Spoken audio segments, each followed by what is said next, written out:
Hello dear student, welcome again our YouTube channel OWE Academy. Today I will discuss of a topic quadratic equation in a mathematics. बेटा देखिए mathematics का जो एक topic है quadratic equations जो कि discuss करेंगे आज हम किसके लिए होगा टीजीटी मैथमेटिक्स के लिए होगा। टीजीटी मैथमेटिक्स आपने अगर फॉर्म डाला हो तो आप लग जाइए क्योंकि उत्तर प्रदेश की जो सरकार है उसने नोटिफिकेशन दे दिया है आप लोगों के लिए। सो रहे हो तो जग जाइए क्योंकि समय बहुत ही कम है। देखिए बेटा यहाँ पर हम जो लेंगे वो पीवाईक्यू लेंगे और पीवाईक्यू से ही कॉन्सेप्ट को क्लियर करेंगे। ठीक है, हमने जो लिए हैं आज के सेशन में पीवाईक्यू लिए हैं। हम पहले पीवाईक्यू की एक प्रीवियस ईयर क्वेश्चंस की एक प्लेलिस्ट बनाएंगे सारे के सारे चैप्टर्स की और फिर चैप्टर वाइज उसको कवर करेंगे। चैप्टर वाइज जैसे ही क्लियर हो जाएगा तो फिर हम क्या करेंगे कि पेपर लगाएंगे पूरे के पूरे। ठीक है, हम क्या करेंगे डेली पर डे एक हम जो है एक कॉन्सेप्ट पर 15 से 20 एमसीक्यू लगाएंगे जो कि छोटा सा कॉन्सेप्ट लेंगे। अगर ट्राइग्नोमेट्री है तो उसे अलग अलग पार्ट्स में कन्वर्ट कर कर लेंगे। ज़्यादा से ज़्यादा 20 या 30 मिनट की क्लास होगी। इसमें क्या है कि आपको बहुत ही बार बार पूछे जाने वाले क्वेश्चंस बहुत ही अच्छे तरीके से समझाए जाएंगे। ठीक है, बहुत ही शॉर्ट वे में हम आज के सेशन को क्लियर करेंगे। क्वेश्चंस को देखिए कितनी आसानी से हम कवर करते हैं। ठीक है, देखते हैं, चलिए स्टार्ट करते हैं। तो पहले स्टार्ट करने से पहले कुछ बेसिक्स बात कर लेते हैं। क्वाड्रेटिक इक्वेशंस की बात कर रहे हैं तो बेटा क्वाड्रेटिक इक्वेशन समझिएगा। क्वाड्रेटिक इक्वेशन वो होती हैं जिनकी हाईएस्ट पावर क्या होती है, 2 होती है। क्या होती है बेटा, 2 होती है। जिसकी हाईएस्ट पावर क्या होती है, 2 होती है। जिसकी हाईएस्ट पावर 2 होगी वो क्वाड्रेटिक इक्वेशन होगा। ओके राइट जी, पावर कितनी, 2।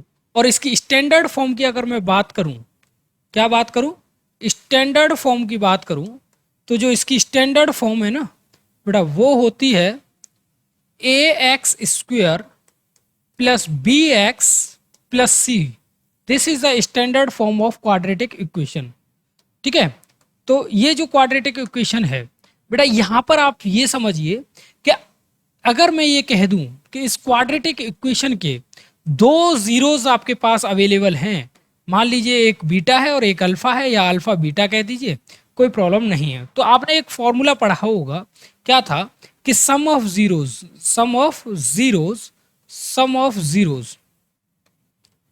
जीरोस यानी कि रूट्स जिसे बोलते हैं, वो रूट भी कह सकते हैं, जीरो भी कह सकते हैं, मूल भी कह सकते हैं। तो माइनस बी अपॉन ए होता है, राइट ना। सम ऑफ जीरो यानी कि मूलों का योगफल। ओके, मूलों का योगफल की हम बात करेंगे तो क्या हो जाएगा, माइनस का बी अपॉन ए हो जाएगा। बी क्या होगा, बी यहां से लेंगे, अगर कंपैरिजन कराना चाहें तो ए की जगह ए आएगा, बी की जगह बी आएगा। ओके, तो बी अपॉन ए होगा इससे। ओके, प्रोडक्ट ऑफ जीरो की बात करेंगे, क्या होगा, प्रोडक्ट ऑफ जीरो। ठीक है, जीरो तो क्या होगा, सी अपॉन ए। ठीक है, या मूलों का गुणन, मूलों का गुणन। इसकी अगर हम बात करें गुणनफल तो क्या आएगा, सी अपॉन ए आएगा। ये 2 चीजें हो गई, यहां तक क्लियर है सर। अब देखिए बेटा यहां पर एक चीज मैं आपको बता देता हूं, क्या जो आपके यूजफुल होने वाला है। ये तो सब बच्चे जानते हैं, इसे तो 10th लेवल पर आपको अच्छे से समझा दिया जाता है कि है। देखिए अभी मैंने बताया था थोड़ी देर के लिए, आप ये समझिए कि स्टैंडर्ड फॉर्म जो थी वो ये थी, a x square b x plus c equal to 0, यही तो थी। अब मैंने क्या किया, यहां से ए से इसे डिवाइड कर दिया, एक्स स्क्वायर बचेगा प्लस बी अपॉन ए एक्स मिलेगा, यहां सी अपॉन ए इक्वल टू 0 मिलेगा, राइट ना। और कुछ इस तरीके से अगर मैं इसे नोट डाउन करूं तो ये बी अपॉन ए मिलेगा, यहां पर एक्स आ जाएगा plus c upon a equal to 0 होगा। और वी नो दैट कि हम यहां पर जानते हैं कि क्वाड्रेटिक इक्वेशन बनाने का एक फॉर्मूला होता है जिसे हम जानते हैं एक्स स्क्वायर माइनस, यहां पर आएगा सम ऑफ जीरो, क्या आएगा, सम ऑफ जीरोस। ठीक है, प्लस प्रोडक्ट ऑफ जीरोस, यही तो था, बिल्कुल प्रोडक्ट ऑफ जीरोस। तो ये यहां पर था। ठीक है, दोनों जीरोस का प्रोडक्ट यहां आएगा और यहां पर सम आएगा। तो ये क्वाड्रेटिक फॉर्मूला बनाने की एक हमारे पास फॉर्मूला था। तो हम क्या करेंगे, यहां पर आप देख पा रहे होंगे कि मैंने यहां पर कुछ हाईलाइट किया है। आपको क्या हाईलाइट किया है कि देखो sum of zero, sum of zero की जगह पर मैं देख पा रहा हूं कि माइनस बी अपॉन ए आ रहा है, तो वही आपने लिखा था कि मूलों का योग माइनस बी अपॉन ए है। बट यहां पर मैं क्यों हाईलाइट कर रहा हूं इस चीज को, समझिएगा कि जब भी आपको इस तरीके से कोई एक वैल्यू मिलती है, जैसे 4x² plus 3x plus 2 equal to 0, इस तरीके से कोई आपको एक इक्वेशन मिलती है, तो आपको करना यह है कि x² 3/4 x plus 2 equal to 0 करना है। तो ये जो 3/4 है, यह माइनस का 3/4 आप बता सकते हैं कि डायरेक्टली के सम है। किसका सम है? जीरोज का सम है। यही मैं कह रहा हूं कि सम ऑफ जीरोज का सम है। और यहां पर अगर मैं 4 इसके अपॉन में लगाता हूं तो 1/2 हो जाएगा इसके जीरोज का प्रोडक्ट, 1/2 हो जाएगा इसके जीरोज का प्रोडक्ट, और माइनस 3/4 हो जाएगा इसके जीरोज का सम। ये आपको डायरेक्टली पता लगा लेना है क्वेश्चन को देखकर। क्लियर? बस इतनी छोटी सी बात कि भाई जहां कहीं भी ax² ax प्लस सी दिख जाए, इस तरीके से दिख जाए, तो ये जो a है वो सम है। क्या है? सम है। किसका? जीरोज का, यानी कि इसके मूल का। और ये जो है प्रोडक्ट है। क्या है? प्रोडक्ट। अब देखिए मैं इससे क्वेश्चंस को कैसे उड़वाता हूं आपसे, सेकंडों में क्वेश्चन को उड़ाएंगे। चलिए क्वेश्चन की बात कर लेते हैं। पहली बात, ये तो बहुत ही आसान है क्वेश्चन। देखिए जब भी आपको इस तरीके के क्वेश्चन नजर आए तो सबसे पहले एमसीक्यू में जो ऑप्शन होते हैं उन ऑप्शंस को देखकर क्वेश्चन को करना चाहिए। पहले आप देखिए, अब जब आपके पास एक इक्वेशन ये दे रखी है कि x² minus 2 iota x plus 3 equal to 0, ये एक इक्वेशन दे रखी है, तो अब आप इसके जीरोस बताइए।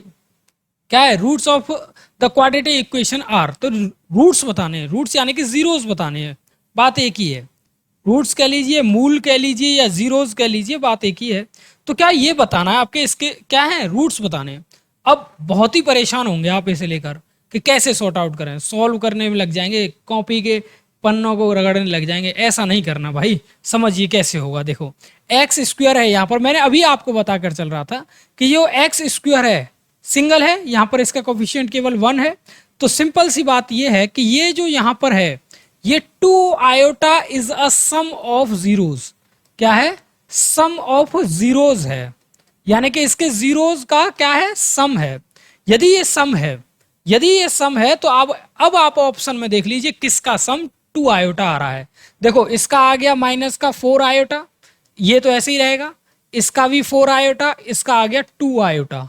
That is a is the right answer of this question, right. तो आप यहां से इजीली कर सकते हैं। ये जो है सम है, ये वाला जो है सम होगा। ये मैं प्रीवियस कॉन्सेप्ट में बताकर चल रहा हूं आपको, राइट ना। नेक्स्ट क्वेश्चन की मैं बात करूं तो नेक्स्ट क्वेश्चन आप देख पा रहे होंगे, यहां पर आपके सामने क्वेश्चन है। ये क्वेश्चन क्या है? क्वेश्चन बहुत ही आसान है, समझिए क्या क्वेश्चन है। If a and b are the natural number, दो नेचुरल नंबर हैं a and b, a² minus b square is a prime number, यानी कि a² minus b square is a prime number, यानी कि उनके वर्गों का जो है हम घटाव करें तो वो क्या आएगा? माइनस में आएगा। वो सॉरी माइनस में प्राइम नंबर मिलेगा। क्या मिलेगा? प्राइम नंबर, अभाज्य संख्या मिलेगी। यहां देख लीजिए, यदि a एंड b एक ऐसी प्राकृतिक संख्या है कि a² माइनस बी स्क्वायर एक अभाज्य संख्या है, तो a² माइनस बी स्क्वायर किसके बराबर होगा? किसके बराबर होगा ये हम बात कर लेते हैं। लेट, मैंने थोड़ी देर के लिए मान लिया कि मेरे पास a इक्वल टू 3 है और b इक्वल टू 2 है, दोनों प्राइम है, राइट। तो a² इक्वल टू 9 हो गया और b² इक्वल टू 4 हो गया। a² माइनस बी स्क्वायर किया आपने तो क्या मिला? 5। क्या मिला? 5। अब ये देख लीजिए कि a minus b equal to 5 आ रहा है या नहीं। तो देखें a minus b, 3 minus 2 equal to 1 आ रहा है, नहीं आ रहा है। क्या a प्लस बी से आ रहा है? a plus b, 3 plus 2 equal to 5, that is 5, यानी कि डी इसका आंसर रहेगा। क्योंकि अगर मैं इसको करता हूं तो यह 6 होगा, ये 1 है ही है, यहां पर आपका क्या आ रहा था? 1, दैट इज 5। तो ये 5 आपका करेक्ट आंसर होगा। क्या होगा? 5 आपका करेक्ट आंसर होगा। ओके, चलिए नेक्स्ट देख लेते हैं। नेक्स्ट क्वेश्चन ये है। नेक्स्ट क्वेश्चन में क्या है? If the ratio of the roots of the quadratic equation is r, यानी कि जो रूट्स है, लेट, थोड़ी देर के लिए मान लीजिए कि जो इक्वेशन दी गई है उसके रूट हैं अल्फा एंड बीटा। क्या मान लिया मैंने? Alpha and beta are the roots of given equations. Okay, तो लेट वी आर डिस्कस कि ये जो है अल्फा एंड बीटा क्या है, जीरोज हैं। तो मैंने क्या किया, अल्फा सच दैट बीटा यानी कि alpha ratio beta by r हो जाएगा, क्योंकि ये जो है रेशियो ही तो था किसका, यहां दे रखा है r is the ratio of alpha and beta, right. तो ये हो गया। तो मैं इसे लिख सकता हूं alpha upon beta equal to r लिख सकता हूं। क्लियर, यहां तक इस तरीके से लिख सकता हूं। और जो वैल्यू हमें बताना है, वैल्यू बताना है r plus one upon r, ये हो गया इसका होल स्क्वायर, ये इसकी वैल्यू बतानी है, राइट ना। Okay, clear.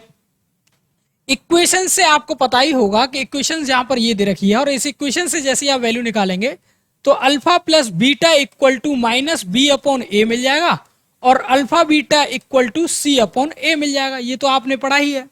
यहां पर इस वैल्यू को यहां पर रखेंगे तो alpha upon beta plus one का होल स्क्वायर हो जाएगा, और यहां पर हो जाएगा अल्फा बीटा। क्लियर, जैसे ही मैं इसे सॉर्ट आउट करूंगा तो अल्फा प्लस बीटा का होल स्क्वायर हो जाएगा अपॉन बीटा स्क्वायर हो जाएगा, यहां अल्फा बीटा हो जाएगा, बीटा से बीटा कैंसिल आउट, तो जो वैल्यू मिलेगी वो मिलेगी अल्फा बीटा का whole square upon alpha beta, क्या मिलेगा, अल्फा बीटा, ये वैल्यू मिल जाएगी।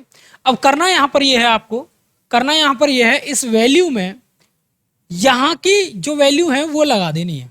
ठीक है, अल्फा प्लस बीटा का whole square upon alpha beta है, तो मैंने क्या किया माइनस बी अपॉन ए, तो बी स्क्वायर अपॉन ए स्क्वायर हो जाएगा, और नीचे है सी अपॉन ए, तो यहां सी अपॉन ए हो जाएगा, ए से ए कैंसिल आउट हो जाएगा, b square upon c a, that is answer हो जाएगा आपका, यानी कि b square upon c a, ये वाला बी आपका राइट आंसर होगा। अगर कोई डाउट है तो कमेंट करिए, वरना चैनल को सब्सक्राइब करिए। ठीक है, नेक्स्ट सेशन के लिए ये देखें नेक्स्ट क्वेश्चन, ये आपके सामने है, बहुत ही अच्छा क्वेश्चन है। अब देखिए यहां पर सबसे पहले समझिए कि अल्फा प्लस बीटा की वैल्यू निकालनी है आपको। इक्वेशन दे रखी है भाई, इक्वेशन है x square minus two x plus four equal to zero दे रखा है, ये दे रखा है। देन द वैल्यू ऑफ यानी कि अल्फा की पावर एन बीटा की पावर एन की वैल्यू निकालनी है। अल्फा की पावर एन प्लस बीटा की पावर एन को हमें फाइंड आउट करना है, सिंपल सी बात। तो देखिए क्या इससे अल्फा बीटा की वैल्यू निकल पाएगी, नहीं निकल पा रही है। तो सबसे पहला काम कि इसके फैक्टर करिए, और फैक्टर करने के बाद इसके जो जीरोज निकालिए। तो हमने क्या किया, इसके फैक्टर करेंगे तो फैक्टर तो होंगे नहीं, तो हम क्वाड्रेटिक फॉर्मूला लगाएंगे, और क्वाड्रेटिक फॉर्मूला लगाने के लिए कंपैरिजन आप करना जानते ही हैं, a equal to one, b equal to minus two, और सी इक्वल टू फोर हो जाएगा। जब मैं एक्स इक्वल टू निकालूंगा तो ये आएगा प्लस का two plus minus under root में बी स्क्वायर, क्या होता है b square minus four a c upon two a, क्या होता है टू ए, और यहां पर जो है बी लगा दीजिए आप, माइनस का बी और यहाँ टू ए, क्योंकि फॉर्मूला भी आपको लिखना जरूरी होता है। तो ये समझिए कि ये फॉर्मूला है क्वाड्रेटिक इक्वेशन का। और यहाँ पर जब मैं वैल्यू फिट करूंगा इसमें, तो वैल्यू फिट करने पर मुझे यहाँ वैल्यू मिलेगी क्या, x इक्वल टू प्लस का टू हो जाएगा प्लस माइनस अंडर रूट में फोर माइनस सिक्सटीन हो जाएगा। ओके, फोर माइनस सिक्सटीन हो जाएगा, four minus sixteen upon two हो जाएगा। क्लियर, x इक्वल टू यहां से जैसे ही मैं इसे बाहर लूंगा तो प्लस का टू प्लस माइनस आएगा यहां पर, यहां मिलेगा क्या, क्या मिलेगा यहां पर टू रूट थ्री माइनस का। Clear, two root three upon two, जैसे ये क्लियर होगा तो यहां मिलेगा टू प्लस माइनस, यहां से टू कैंसिल आउट हो जाएगा, टू से टू, तो one plus minus under root में थ्री, और यहां आयोटा मिल जाएगा, क्या मिल जाएगा, आयोटा मिल जाएगा। तो देखिए यहां पर दो वैल्यू मिल गई, क्या मिली, दो वैल्यू मिल गई। एक वैल्यू को आप कहिए alpha, alpha equal to one plus root three iota हो जाएगा, और एक हो जाएगा beta equal to one minus root three iota हो जाएगा। दोनों वैल्यू मिली। अब आपको दो जीरोस मिल गए, और दोनों ही क्या है, कॉम्प्लेक्स नंबर हैं। जब कॉम्प्लेक्स नंबर है तो इसे पोलर फॉर्म में ले लीजिए, और पोलर फॉर्म में लेकर इसे सॉर्ट आउट कर लीजिए, राइट ना। तो पहले करते हैं इसे, लाइए। सबसे पहला कि जब मैं इसका आर निकालता हूं, क्या निकालता हूं, आर, तो आर निकालने दोनों का स्क्वायर करके जोड़ लूंगा, तो r square equal to one का स्क्वायर और रूट थ्री का स्क्वायर, तो फोर हो जाएगा, फोर, और अंडर रूट से बाहर निकालूंगा तो टू आएगा, क्या आएगा, टू। बिल्कुल सही बात है। तो जब मैं इसका आर निकाल रहा हूं तो आर यहां पर निकालने पर क्या मिलेगा, ये होती है इसकी polar form r cos theta, क्या हो जाएगा cos theta plus iota sine theta, यही तो होता है, क्लियर, यही होता है। तो ये हो गया। जब मैंने इसकी पावर एन कर दिया यहां पर तो आर की पावर क्या हो जाएगा, एन हो जाएगा, क्या हो जाएगा, आर की पावर एन हो जाएगा। यहां पर हो जाएगा cos n theta plus iota sine n theta हो जाएगा, क्लियर, ये हो गया। तो अल्फा की पावर एन यहां हो गया 2 की power n cos n theta plus iota iota n theta, clear. ऐसे ही मैं बीटा लगा लूंगा और दोनों को ऐड कर दूंगा तो बीटा सिमिलर हो जाएगा 2 की पावर एन और यहां पर कॉस एन थीटा हो जाएगा minus iota sine n theta हो जाएगा, क्या हो जाएगा, साइन एन थीटा हो जाएगा, ये आ जाएगा, ठीक है। दोनों को ऐड करेंगे तो अल्फा की पावर एन प्लस बीटा की पावर एन हो जाएगा। यहां हो गया 2 की पावर एन, दोनों से कॉमन आ जाएगा, इन दोनों को ऐड करूंगा तो यहां 2 आ जाएगा, कॉस एन थीटा मिल जाएगा, क्लियर, क्लियर ना, बिल्कुल। यहां अल्फा की पावर एन प्लस बीटा की पावर एन और यहां पर आ जाएगा 2n plus 1 cos n theta बचेगा, ये मिलेगा भाई, रिजल्ट में ये मिलेगा। अब ध्यान दीजिएगा यहाँ एन थीटा मिलेगा तो थीटा की वैल्यू आप सोचिए क्या आने वाली है। तो आर्गुमेंट में हम जब देख पा रहे थे यहाँ थीटा की वैल्यू, तो थीटा की वैल्यू जब मैं देखूंगा, इसका स्क्वायर किया था मैंने, दोनों को स्क्वायर करके आर की वैल्यू निकाली तो 1/2 आएगा। तो यहाँ मिलेगा क्या 1/2, 1/2 जो है कॉस में किसकी वैल्यू होती है, कॉस थीटा में, कॉस थीटा में आप वैल्यू को देखेंगे तो 60 की होती है और 60 को हम लिखते हैं π/3, क्या लिखते हैं π/3। तो यहाँ एन की जगह, थीटा की जगह पर π/3 आ जाएगा, क्या आ जाएगा π/3 आ जाएगा यहां पर n π/3, दैट इज आंसर। तो देखिए यहां पर 2n + 1 cos n π/3, ये आपका आंसर ठीक है, क्लियर, पहला आंसर ठीक है। तो इस तरीके से आप इस क्वेश्चन को कर सकते हैं, बहुत ही आसान तरीके से कर सकते हैं, कोई डाउट नहीं है। नेक्स्ट क्वेश्चन देखिए, नेक्स्ट क्वेश्चन आपके सामने है। क्वेश्चन क्या है, क्वेश्चन है the zeros of the quadratic equation, एक सॉरी इक्वेशन दे रखी है, क्वाड्रेटिक नहीं है क्यूबिक है, मैं सॉरी गलत बोल गया। The root of the equation x³ - 12x² plus 39x - 28 equal to 0 are in the AP, यानी कि इसकी जो जीरोज हैं, जीरोज यानी कि मूल जो हैं, मूल काय में भैया, एपी में, यानी कि जीरोज जो हैं वो किस में है, एपी में है, एपी में है। जब ये एक क्यूबिक है तो इसके 3 रूट होंगे और 3 रूट जब एपी में होते हैं तो कंडीशन कुछ और होती है, बताऊंगा अभी, राइट। तो देखें मूल समांतर श्रेणी में है तो सार्वंतर ज्ञात कीजिए, यानी कि डिस्टेंस आपको इसको बताना है, कैसे बताना है। देखिए जब आप ऐसी बात करते हैं कि भाई कोई 3 चीजें एपी में हैं तो सिंपल सी बात है, उन्हें माना जाता है a-d, a और a+d, ये माना जाता है। और सम ऑफ जीरोज जब क्यूबिक की बात करता हूं तो सम ऑफ जीरोज में यहां देख लीजिए alpha plus beta plus gamma जैसे ही आएगा तो यहां पर होगा माइनस का b/a, अल्फा बीटा गामा आएगा तो यहां पर आएगा माइनस का d/a, alpha beta beta gamma gamma alpha ऐसे ही आएगा ये, तो यहां पर जो आएगा वो आएगा c/a। ये तीनों के तीनों फॉर्मूले आपको रट लेने हैं भाई। तो यहां पर देखिए जब मैं सम ऑफ जीरोज की बात कर रहा हूं तो सम ऑफ जीरोज क्या होगा, सम करिए पहले, a - d plus a plus d आएगा, d से d कैंसिल आउट होगा, 3a इक्वल टू, यहां पर आप देखिए इसका सम क्या है, सम क्या था, अल्फा प्लस यानी तीनों का सम जो आ रहा था वो था माइनस का b/a, तो माइनस का b कहां पर होगा, यहां पर ये होगा माइनस का b और यहां पर हो जाएगा 12, माइनस का 12/1 तो 12 ही रहेगा और यहां 12 रखूंगा तो ये आ जाएगा 4, a इक्वल टू 4 हो गया, क्या हो गया 4। अब हमें क्या करना है, जब a 4 हो गया तो प्रोडक्ट देखें, प्रोडक्ट है -d/a, तो प्रोडक्ट कर लीजिए इनका तीनों का, तो प्रोडक्ट आएगा a² - d², ये प्रोडक्ट आएगा और यहां पर d आएगा ये 28, तो माइनस का 28 तो प्लस का 28 हो जाएगा क्योंकि माइनस माइनस प्लस होता है, ओके, ए की वैल्यू 1 है तो वो लगाएंगे नहीं। यहां पर देखिए 4 है, ओके, ए स्क्वायर माइनस यहाँ 4 है, यहाँ 16 हो जाएगा, 16 minus d square equal to d का स्क्वायर और इक्वल टू 28 होगा। ये 7 टाइम कैंसिल आउट होगा, क्या होगा 7 time, 16 minus 7 equal to d square हो जाएगा, ये हो गया 9 और ये डी स्क्वायर हो जाएगा। यानी कि आपका जब वैल्यू आएगा डी का तो वो आएगा प्लस माइनस का 3 आएगा, क्या आएगा 3, दैट इज यहाँ पर 2 है, -2 है, 4 है, 3 एक ही है तो 3 आपका आंसर होगा। बड़ा आसानी से आप इसे कर पाएंगे, समझे बच्चा। जब आपको क्वेश्चन समझ में आए तो भाई एक रिक्वेस्ट आपसे जरूर होगी, केवल एक लाइक का बटन ठोकिए और एक सब्सक्राइब का, क्योंकि सब्सक्राइब के बटन से हमें क्या होगा कि हम नेक्स्ट वीडियो में भी ऐसे ही पीवाईक्यू लाएंगे जो कि बहुत ही आसानी से आप समय को बचाते हुए करते जाएंगे और आपका मोटिवेशन डबल होता जाएगा, ठीक है। और बेहतरीन से बेहतरीन क्वेश्चन भी मिलेंगे आपको, अच्छे से अच्छे भी मिलेंगे, इजी से इजी भी मिलेंगे, दोनों तरीके से मिलेंगे, राइट ना। देखिए the equation of this and this, दो two equation have the no solution. जब नो सॉल्यूशन की कंडीशन होती है तो नो सॉल्यूशन की कंडीशन होती है तो a1 upon a2 equal to b1 upon b2 not equal to c1 upon c2 होती है भाई, ये होती है। तो a1 इसका क्या है 2, इसका क्या है 6, वेरी गुड, इसका क्या है माइनस के, इसका क्या है माइनस का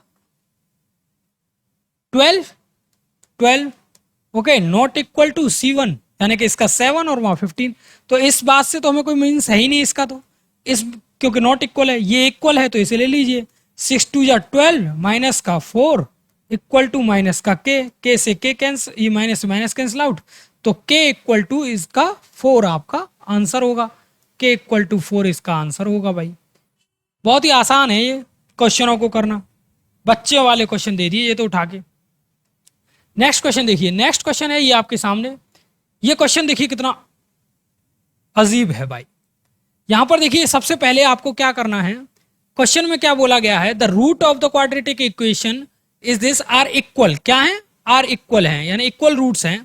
और इक्वल रूट्स की कंडीशन क्या होती है बेटा, रूट्स की कंडीशंस पे बात कर लूं तो रूट्स की जो कंडीशन होती है तो देखो बी स्क्वायर माइनस क्या होती है, बी स्क्वायर माइनस 4ac, ये होता है इक्वल का 0, इक्वल का 0, बी स्क्वायर माइनस 4ac इधर होता है तो real, okay, b square minus 4ac अगर 0 बड़ा होता है तो इमेजिनरी, क्लियर।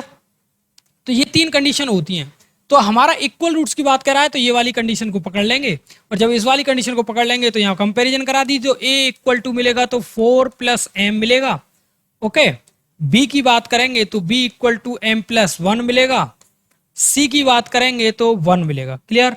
और फॉर्मूला लगाएंगे वो तो b square minus 4ac equal to 0, b की वैल्यू क्या थी ये, इसका स्क्वायर कर देंगे m प्लस 1 का होल स्क्वायर, और यहां पर 4 प्लस m और 1 का कोई 0 नहीं है, यहां देखेंगे m square plus 1 plus 2m, okay. यहां पर जो मिला ये माइनस है भाई, यहां पे क्या है, यहां पे माइनस, यहां माइनस है, ये माइनस होगा, क्लियर। यहां आ गया 16 और यहां पर आएगा माइनस का 4m इक्वल टू 0। जैसे ही यहां पर m स्क्वायर मिला यहां से 2m बचेगा और यहां पर मिलेगा आपका क्या 15 माइनस का इक्वल टू 0। इसके फैक्टर करेंगे आप और जो आंसर मिलेगा वही आपका आंसर होगा। आंसर क्या होगा, देखें यहां पर आप जैसे ही इसके फैक्टर करेंगे तो 15 का 3 एंड 5 होगा, क्या होगा 3 एंड 5। देखिए अब यहां पर 3 एंड 5, तो यहाँ 3 तो ऑप्शन में है ही नहीं तो 5 है, आंसर आप 5 टिक कर दीजिए डायरेक्टली, क्लियर। ऐसे कर देंगे, सेकंडों में करेंगे भाई, सेकंडों में। देखिए बहुत ही आसान होता है इन क्वेश्चनों को करना, बस थोड़ा सा आपको अपने माइंड की फ्रिक्वेंसी को बनाए रखना है और अपने माइंड पर प्रेशर नहीं लेना। अगर आपने प्रेशर लिया एग्जाम हॉल में तो सारे क्वेश्चन, आए हुए क्वेश्चनों को भी भूल जाते हैं। ये मैंने वो क्वेश्चन लिए हैं जो कि एग्जाम हॉल में सेकंडों में होने वाले हैं, थोड़ा सा इससे एडवांस लेवल भी आएगा। अभी फिलहाल हमें रिवाइज करना है तो रिवाइज की स्ट्रेटेजी में हमें एडवांस क्वेश्चनों को नहीं लेना है। एडवांस क्वेश्चनों की भी प्रैक्टिस करेंगे जब हम पेपर को सॉर्ट आउट कर रहे होंगे।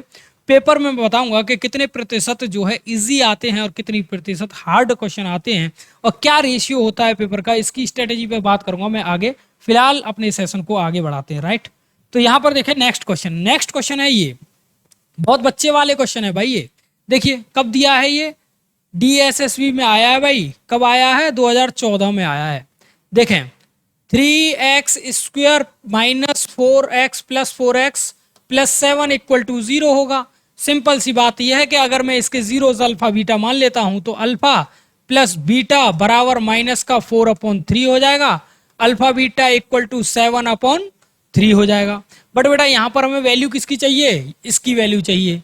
तो इसकी वैल्यू जब चाहिए हमें, तो हमें क्या करना है, alpha plus beta divide by alpha beta कर दो, क्या मिलेगा 4/3 और 7/3, 3 से 3 कैंसिल आउट होगा, दैट इज ये आंसर हो जाएगा। क्यों, क्योंकि 1 जब मैं सिंगल डिवाइड करूंगा ऐसे तो 1 बीटा हो जाएगा, प्लस ऐसे करूंगा तो 1 अल्फा हो जाएगा, और यहां पर जब मैं ऐसे देखूंगा तो माइनस का 4/7 हो जाएगा, दैट इज आंसर। तो 4/7 इसका आंसर रहेगा माइनस का, राइट ना। ओके नेक्स्ट क्वेश्चन देख लेते हैं। नेक्स्ट क्वेश्चन क्या है, ये है आपके सामने। नेक्स्ट क्वेश्चन है ये, बहुत ही अच्छा क्वेश्चन है भाई, बहुत ही अच्छा, टाइम लेने वाला क्वेश्चन है। देखें सबसे पहले समझिएगा इस क्वेश्चन में कि अल्फा बीटा कितना है पता नहीं है, अल्फा की पावर 4 और बीटा की पावर 4 आपको ये पूछ रहा है, ठीक है। इसके लिए मैं ट्रिक बताऊंगा कि अगर 5 पूछता है 6 पूछता है तो कैसे निकालेंगे, पर फिलहाल आप इसे समझिए कि कॉन्सेप्ट बेस से करेंगे इसे हम। यहां देखिए अल्फा प्लस बीटा की वैल्यू अगर हम यहां से निकाल लें तो क्या मिलेगी, रूट का 2 मिलेगा। स्क्वायर कर देते हैं, alpha square plus beta square plus 2 alpha beta मिल जाएगा। तो यहां जो वैल्यू मिलेगी बेटा वो हो जाएगी 2, क्या हो जाएगी 2। Alpha square plus beta square जैसे ही आप लेंगे, यहाँ अल्फा बीटा है तो यहाँ पर क्या मिलेगा, C/A यानी कि √3 मिलेगा, और जैसे ही मैं इस वैल्यू को इधर लूंगा तो 2 माइनस 2√3 मिल जाएगा। ये वैल्यू मिलेगी आपको इसकी, क्या मिलेगी, ये वैल्यू मिल जाएगी।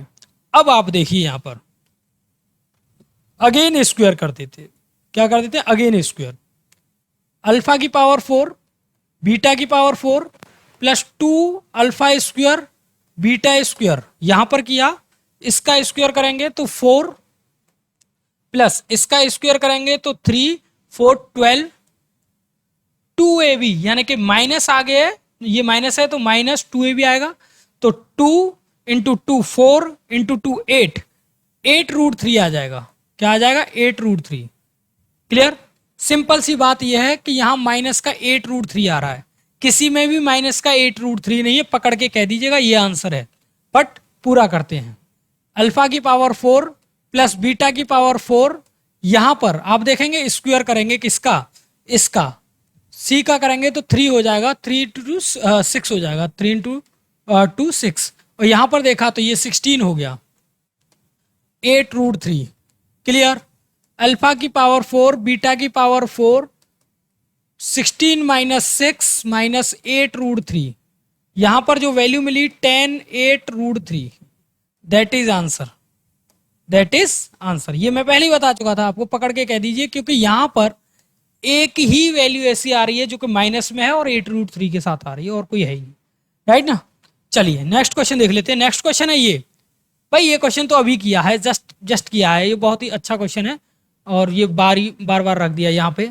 सिंपल सी बात यह है कि भाई alpha plus beta equal to minus का B/A यानी कि 3/4 हो गया, अल्फा बीटा इक्वल टू क्या आ गया 7/4 हो गया, दोनों को अपॉन में रख दीजिए, आंसर हो गया माइनस का 3/7, दैट इज आंसर, डी आपका आंसर होगा। बहुत ही आसान था, ये तो बच्चों वाला क्वेश्चन है, आप इसे सेकंडों में कर सकते हैं, ठीक है, सेकंडों में कर सकते हैं, आप इसे टाइम नहीं लेंगे। ऐसा क्वेश्चन आ जाए तो रगड़ दीजिएगा मिनट से पहले, ठीक है। नेक्स्ट क्वेश्चन देखिए, क्वेश्चन बहुत लाजवाब है। x इक्वल टू 3 की पावर 1/3 प्लस 3 की पावर माइनस 1/3 ये दे रखा है, तो निम्न में से कौन सा संबंध सही है, ये बताना है। कौन सा संबंध सही है ये बताना है भाई हमें, क्या बताना है, कौन सा संबंध सही है। क्लियर, सारी चीजें सही हैं, वॉइस वगैरह भी क्लियर है, क्लियर है। चलिए देख लेते हैं क्या करना है। ये हो गया 3 प्लस ये हो गया 1/3। बताएं कोई प्रॉब्लम हो तो किसी को, कोई प्रॉब्लम नहीं है सर मुझे तो, नहीं है तो इसका क्यू कर दीजिए, लीजिए होल क्यू करेंगे इसका, तो 1/3 प्लस 3/1/3 का होल क्यों कर दिया, यहाँ तो कोई समस्या नहीं है, किसी को भी कोई समस्या है ही नहीं। तो जब होल क्यू कर दिया आपने तो यहाँ पर क्या मिलेगा, ए क्यू, तो ए क्यू यानी कि 3 हो जाएगा, ए क्यू यानी कि 3 हो जाएगा, प्लस बी क्यू यानी कि 1/3 हो जाएगा। क्या हो जाएगा, 1/3 प्लस 3ab, तो 3 हो जाएगा क्योंकि इससे ये कैंसिल आउट हो जाएगा 3ab। और जब मैं ब्रैकेट में इस वैल्यू को लिखूंगा तो 3 की पावर 1/3 प्लस 1/3 की पावर 1/3। क्लियर, यही वैल्यू थी, यही है, सिंपल सी बात। जब मैं इस पूरी वैल्यू को सॉर्ट आउट करूंगा, क्या करूंगा, सॉर्ट आउट करूंगा, तो यहां पर आपको जो वैल्यू मिली, दोनों की दोनों वैल्यूज को आप इस साइड ले लीजिए, -3 माइनस का 1/3 इक्वल टू 3 की पावर 1/3 प्लस 1/3, ये मिल जाएगा इस तरीके से।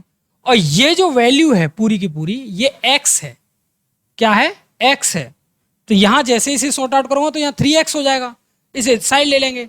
जब इसे सॉल्व किया तो यह आ गया यहाँ पर 3x² -9 और माइनस का 1, और यहां से माइनस आ गया 3x इक्वल टू 0। ये वैल्यू बन गई आपकी लो, 3x² माइनस 3x माइनस का 10 इक्वल टू 0। देख लो भैया कौन सा है आपका संबंध, कौन सा सही है, 3x² माइनस का 3x, 3x², 3x², सॉरी ये 9 हो जाएगा भाई, इस साइड जाएगा तो 9 हो जाएगा। क्या हो जाएगा, 3x² माइनस का 9x माइनस 10 है क्या, ये है, डी है, ये 9 हो जाएगा, 3 × 3 9 हो जाएगा भाई ये। क्योंकि जब मैं इसका मल्टीप्लाई भी करूंगा पूरी इक्वेशन में तो यहाँ पर 9 आ जाएगा। ये डिनोमिनेटर में फिनिश करते हैं किसी वैल्यू को, तो पूरी इक्वेशन में हम 9 का मल्टीप्लाई करेंगे, तो यहाँ 9x, 3 का मल्टीप्लाई करेंगे तो 9x हो जाएगा, 9x होगा, यहाँ पर भी 9x होगा। तो इट मीन्स क्या है, 3x² माइनस 9x माइनस 10 हो जाएगा। और ये आपका 99 में बहुत लंबा पूछा जाने वाला क्वेश्चन है, ठीक है, क्वेश्चन पर अच्छा है, बहुत ही अच्छा क्वेश्चन है, राइट। एक और क्वेश्चन है आपके सामने, ये रहा, देखिए ये भी क्यूबिक इक्वेशन है, मूलों का योगफल 0 है। ये क्या कह रहा है, 2 मूलों का योगफल 0 है, तब समीकरण के मूल बताइए क्या होंगे। तो ऐसे मूल देखिए जिनमें कि 2 का सम 0 हो, तो पकड़ लीजिए इसका और इसका सम 0 है और इसका सम 0 है, यानी कि सी वाले में 2 - 2 3 है और डी वाले में आपका है 3 - 3 2 है। सिंपल सी बात यह है कि 2 एंड 3 दो सेम है। इट मीन्स क्या है कि दोनों पोर्शन में ये दो तो आएंगे ही, एक रहत बनता है हमारा -2 और -3, इन दोनों को वैल्यू को इसमें रखकर देख लिए, जिससे ये 0 हो रहा होगा वही आंसर होगा, राइट, जिससे ये 0 हो रहा होगा वही आंसर होगा। तो मैं 2 रखता हूं पहले, तो यहां आएगा -8 4 -12, यहां किया -8 और यहां +12, क्लियर, ये आ गया 20, क्या हुआ 20, देखें एक बार फिर से अगेन, मैंने मिस्टेक तो नहीं कर दी, -8 यहाँ किया तो 4 हो जाएगा, -12 और यहाँ जैसे ही करेंगे तो +8 हो जाएगा ये, तो ये 12 हो गया, ये 20 हो गया और ये भी 20 हो गया, इट मीन्स 0 हो गया। दैट इज, यही आंसर है आपका, यही आंसर है। देखो इसको 3 को रखूंगा, -3 को, तो -3 से ये 0 नहीं होगा, -27 हो जाएगा यहाँ पर, यहाँ रखा 9 × 3 यानी कि 27 हो जाएगा, राइट। तो -27 और माइनस प्लस का 12 प्लस का 12, तो देखो ये इससे 0 नहीं हो रहा है। तो जब ये इससे 0 नहीं हो रहा है तो डेफिनेटली कि ये इसका फैक्टर नहीं है। जो फैक्टर होता है इक्वेशन का, उस वैल्यू को अगर उस इक्वेशन में रखेंगे तो वो 0 हो जाती है। इट मीन्स क्या है कि ये 0 हो जाएगी जब मैं इसे रखूंगा, तो इसका जो आंसर होगा बेटा वो सी होगा। और बाकी का कैसे पता लगाया, बाकी का क्योंकि वो पहले से ऑलरेडी बोलकर चल रहा है कि इसके 2 मूल का जो योगफल है वो 0 है। तो 2 मूल देखिए, -2 और 2 यानी कि 0 दे रहा है, 3 एंड -3 0 दे रहा है। तो इट मीन्स क्या है कि 2 मूल 0 दे रहे थे, दोनों में से एक ऑप्शन था, तो मैंने एक को पकड़ा, वही पहला ही आंसर निकल आया, तो वही आंसर हो गया। ओके जी हाँ, नेक्स्ट देख लेते हैं।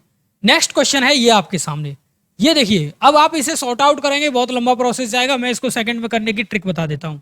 पहला ऑप्शन उठाइए, यहां रखिए, यहां कितना है 4, क्या है 4 2 जा 8 12 हो रहा है, क्या हो रहा है 4 2 जा 8, जैसे ही मैं 4 रखूंगा यहाँ 8 8 12 हो रहा है और 12 रूट से बाहर नहीं आता है, छोड़ दीजिए। 6 रखिए, 12 16 4 आ रहा है बाहर, क्लियर है। 6 रखा, 12 और 6 4 आ रहा है बाहर, डेफिनेटली बी आंसर रहेगा इसका, ये बी आंसर रहेगा। सेकंडों में निकलता है भाई, कैसे बता देता हूं, एक बार फिर से देख लीजिए। 2y प्लस रूट में 2y प्लस 4 होगा, राइट ना, यही तो था, 4 आंसर आना चाहिए। तो पहला आंसर रखा जो कि रूट से बाहर नहीं आ रहा था, तो ये हटा दिया मैंने। ये 6 लिया, 6 देखो यहां रखेंगे, 12 हो जाएगा, 12 हो गया प्लस 4 करूंगा 16, और 16 रूट से बाहर आता है 4, क्या आ गया 4, प्लस यहां पर देखें 6 रखा, 12 हो गया और बड़ा वाला रूट है यहां पर, ये किया तो 4 आंसर, क्या आ रहा है 4, तो यानी कि इसके इक्वल हो रहा है किससे, 6 से, that is answer, that is answer भाई। तो यही थे आज के total last and final questions जो कि मैंने लिए थे यहाँ पर। 14 क्वेश्चन थे आज की क्लास में, और बहुत ही अच्छा है कि आज की क्लास में 14 क्वेश्चन थे। 35 मिनट का ये लगभग सेशन हो चुका है, और 35 मिनट का ही सेशन मैंने लिया था। और मैं कोशिश ये करूंगा कि आपके लिए इसी तरीके से कॉन्सेप्ट बेस्ड क्वेश्चंस मिलते जाएं,